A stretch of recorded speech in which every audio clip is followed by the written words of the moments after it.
కొమ్మద్ది, నల్లగుడి. మొత్తం కలిపి 10,000 జనాభా కూడా లేని రెండూళ్ళు 30 ఏళ్ల నుంచి కొట్టుకుంటున్నాయి.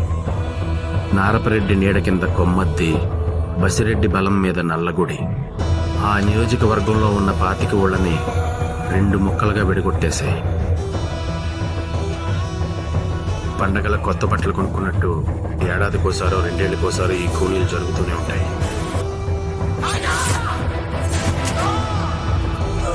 కోట లేతగా ఉంది.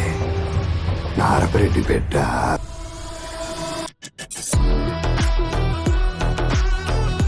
ఈ క్షణం నుంచి మిమ్మల్ని భయపెట్టేది చావు, మిమ్మల్ని వెంటాడేది చావు, చివరికి మీరు కోరుకునేది కూడా చావే.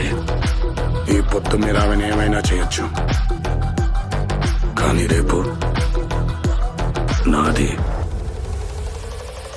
ఇవాళ నుంచి మీ పల్లెలో ఏ కొమ్మలో ఆకలాడినా, ఏ కొట్టంలో ఆవర్చిన, ఏ చెట్టు మీద పెట్టలేచిన, అది మహానంది గారి వీర రాఘవరెడ్డి కత్తి వాదరలికడే.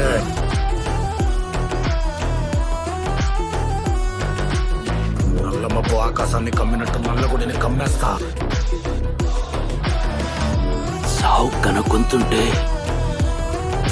ఇట్నే ఉంటారా? ఇప్పుడు ఇష్యూ గెలవటం ఓటం కాదు సుదర్శన్ రెడ్డి, బతకటం. కనీసం ఈ జనరేషన్లోనైనా వీళ్ళు కొట్టుకోవడం ఆపైపోతే ఎలా? ప్రేమకైనా పగకైనా మొహం కావాలి రామరెడ్డి. అందుకే నా మొహం తప్పించిన. వాని రోజొస్తే ఎవడైనా గెలుస్తాడు. I'm sorry. యుద్ధం రాకుండా ఆపుతాడే వాడు గొప్ప, వాడే గొప్ప. వీళ్ళు రక్తంతో సంతకం చేసిన సేమిది. నీకు శాంతి ఎలా ఉంటుందో చూపిస్తా. ఇద్దరు బ్రతకాలంటే ముగ్గురు నరకాలా? నువ్వు ఊహించవు, అంత అద్భుతంగా చూపిస్తా. యుద్ధం చేసే సత్తా లేనుడికి శాంతడికి హక్కు లేదు. వెళ్తున్నాడు చూసావా బాలరెడ్డి? వాడే ఆ టార్చ్ బేరర్.